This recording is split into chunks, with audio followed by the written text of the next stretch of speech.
Pinagpapaliwanag ng COMELEC ang isang tumatakbo sa pagkakongresista sa Pasig City. Kasunod yan ng alok na pwede siyang sipingan ng mga solo parent na ayon sa kanya ay biro lang. Nakatutok si Sandra Aguinaldo. Pwede! May mga nabigla sa sinabi ng isang kandidatong tumatakbo sa pagkakongresista habang nangangampanya sa Pasig City. Kaya ito ho ang bag ko para sa mga solo parent ng Pasig.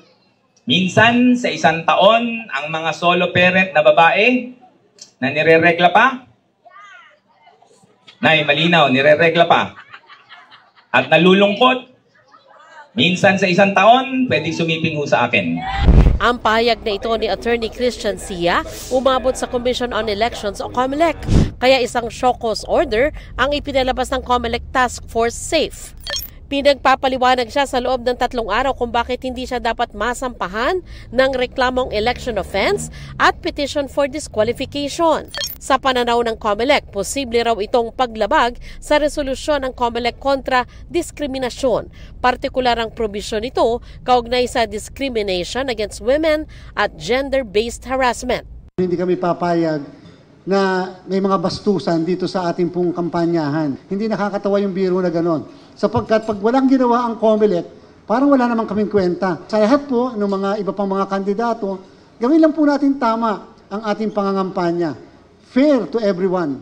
Pinalagan din ni Department of Social Welfare and Development Secretary Rex Gatchalian ang sinabi ni Sia. Alam niyo yung mga solo parents, malalim na yung pinagdaraanan nila. So kung gagawin lang niyang biro yung mga pinagdaraanan ng mga solo parent, kung sa mata niya ay pwedeng gawing punchline ang buhay ng mga solo parent, sa amin mali yun. In fact, nakakainis at offensive, nakakasira ng sensibility, lalong-lalo na sa isang tao na naghahangad na tumakbo sa isang napakataas na posisyon.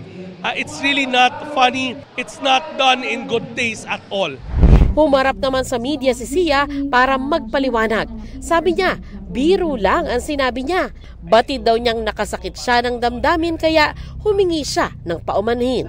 I'm sorry po na lumabis po ang aking salita at mali po ang napili kong biro para po magpatawa sa isang political purpose. And I promise po na hindi na po yan mauulit. And I hope na mabigyan po rin tayo ng pagkakataon. Para sa GMA Integrated News, Sandra Aguinaldo, Nakatutok, 24 Oras.